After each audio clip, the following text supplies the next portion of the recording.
guys, welcome back to Conversations with Kanyomozi. My name is Lisa Kanyomozi Ravoni, and I hope you enjoyed last week's episode. If you're watching and you haven't subscribed, just pause, subscribe, then get into the content, okay? All right. Again, I have Natalie all through the month, so thank you very much. This is Natalie. She is my best friend who I'm not sure. Yeah. Thanks to task force.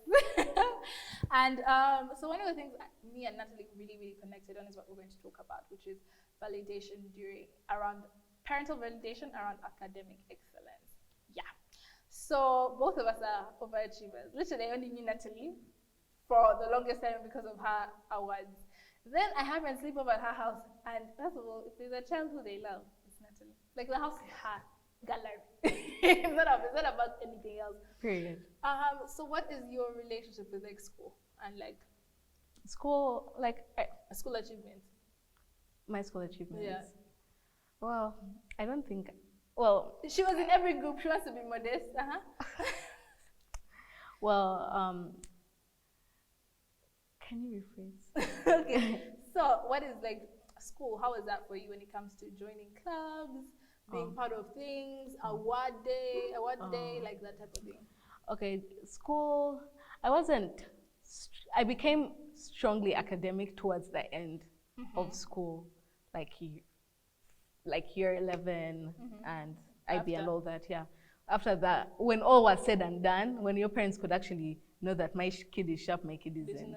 Yeah, so that's when I became sharp, but then I wasn't sharp, but then I was sharp. Struggling. Yeah, and I really liked sports. Actually, I liked drama. I was in a drama group. I was in a drama club. I even did Lambda at a certain point in my life. I was that kind of kid that What's was. Lambda? Oh, Lambda. It's public speaking. It gives you that confidence. Yeah. Basically, you see me here. What is Lambda? I don't know what it was in our school. orange-haired teacher. Lambda. That's all I remember. Okay, and then awards and stuff. Those Awards. You got a lot of MUN. As in, this is a chick who was in every club. Yeah. Actually, Lisa is lying. I wasn't in a lot of clubs. I was very. But the biggest thing, my biggest achievement in high school was being the president of my high school, the head prefect, and I was the second girl to do it. All right. So I was just that for me, I just look back at that moment and I'm just I was the second girl to do this, and I performed well, the first one. So I was just wow, this is something great. You beat the first chick. I didn't beat her.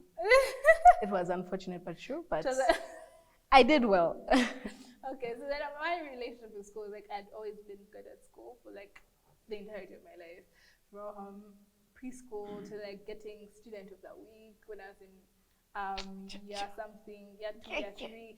My dad would always be at school every single Monday when they would give us awards, to getting academic achievement awards, and that was it. High school, I remember the first thing that I failed was MOOCs year 11, and I've never lived it up. My dad would say, but you failed MOOCs. I finished university, sir. MOOCs, MOOCs is what you're still all about.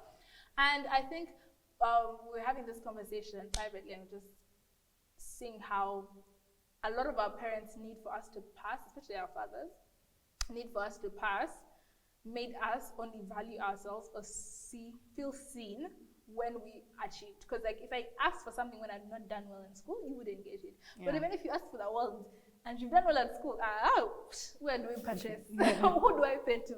So how were those initial feelings for you? Honestly, they hurt a lot in the moment, because I always felt like my dad wanted me to be a boy. So so there's always that. I was fighting that, and then so I was in Rainbow at a certain point in time, and my dad saw that my grades were just so consistently average. He's just no, what? He's honestly, you're a big risk. I'm not going to do this with you. Imagine. He's we need to change your school. Because he's I can't be paying this amount of money. That's so funny that fathers see educating their children as an investment. What do you mean it's a big risk? Precisely so, because I was just like, because whenever we talk about uni and all that stuff, actual science, it's like, Natalie, you know you're going to take care of me one day. Like, if you do this, you're going to take care of me. It's like, you're so sharp. Because my dad was such an achiever. So he's just like, you should be like me. Yeah. I passed math. Why aren't you good at math? I did this. Not knowing that it's genetic. There was a time he was about to send me to Gaza High School. Because he was like, no shame to Gaza chicks. No shame. It was more like, for me, it was just a shift from international to national. That's how I looked at it, and it was scary.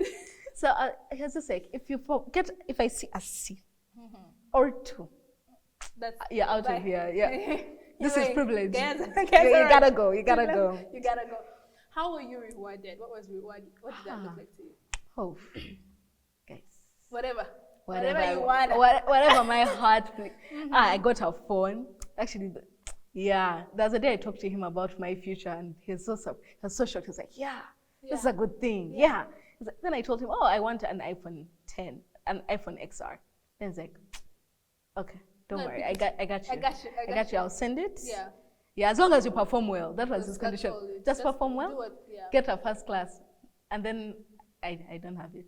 Okay. But then he was like, if you get a first class, I'll give you a car. Yeah. Now your car. Think about that. Diggy. So I think for me it was always like when I saw that, and that's just how I think my dad is, because even in my siblings, the minute that you excel at school, he loves you. The minute you don't, for him it's like, what's it? Demand and supply. Yeah. It's like, this is a demand and supply curve.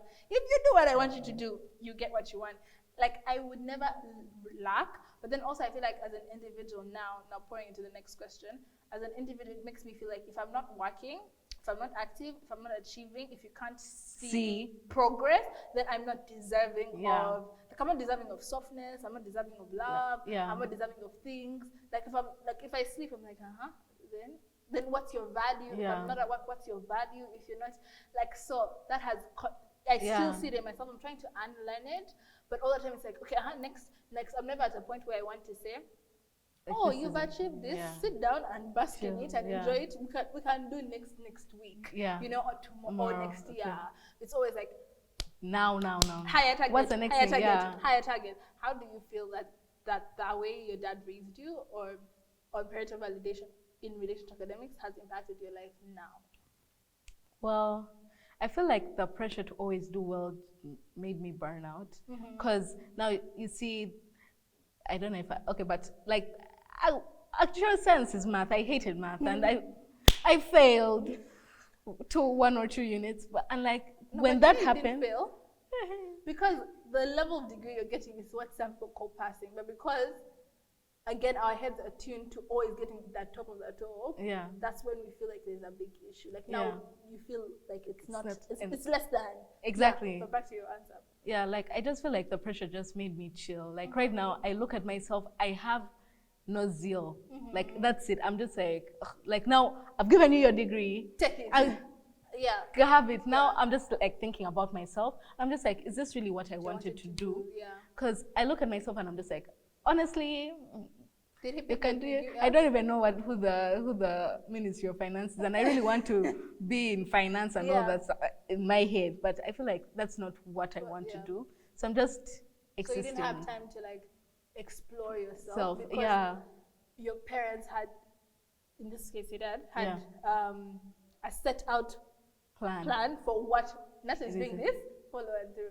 Okay, now I defied, so I can get, they told me you're doing law, so you can get money, then you have to, like, and I was like, no. And we didn't talk for 2 years, but I was like, no, there's no way I'm doing law. Okay, I get that, and I understand that. And then as we wrap this up, because it's going to be short and sweet, would you raise your children the same way? Would you raise your children with an ideal plan? Like now we're moving into adulthood. We're done with university. We are growing. Yeah. Would you raise your children in a way that you would value their academics to an extreme level? Man, of course. Like, that's tight. I don't think I would have done it the way my dad did it for me. But I'm just like, if I see you're good at a specific thing, Like if you're good at math, that's the best. Yeah. That I would be like good. But if you're good at something else, I would let you bask in it. Like I'll let you grow in it, so that you're just like, so that you love what you're doing. Yeah. Yes, because I was never given the chance. Chance to. I had love to. I it. had to force myself to like math Yeah. because. Can But relate. yeah. Can you? What's 1 + 1? When I answer that question, I'm like stuck in the middle. Like I know better because I'm more progressive, if that Yeah. means anything. Like I know better not to raise kids based off what the idea is. But at the same time, I'm like working so hard for you guys to have to come. Yeah. So like Do something. do something. But then I know how you like mentioned how the shift from the schools and how that puts you in a certain place. But at the same time, I'm like if I'm paying 25 million. Tory, you know Tory fees, guys. If I'm paying Tory fees, 25 million for Zuba, and you know. bring back a C, dear, you're going to go back. You'll take you. Mask. I'm not bad, but like I understand that. So I think it's just now as we move, and why I wanted to have this conversation as we move into the new generation of parents. It's very important that we look at what impacted or what switched our growing up journeys and how to give our children like a better experience when it comes to those things. So yeah, we've come to the end of the conversation. Is there anything else you'd like to contribute? No. You're done. No, I'm done. I'm done. Okay, so go ahead and follow Natalie Namuga on all her social media platforms. She also has a YouTube channel that I'll be putting in the comment section link. So go ahead and follow it for banter, hot and serious banter. Shout out to Goldman's Luxury as per usual for making sure our set looks amazing. Next Studios Africa behind the production. I know I am not your everyday content creator, I know. And then the closer UG. Kanyuma Ceremony across all platforms. Please let me know down below. However, our hashtag is #KWK. However, what are things that you grew up understanding is parental validation that you wouldn't want your children to experience? Yeah? What other things? I'm going to put the question here so that you guys answer. Thank you very much. Bye-bye.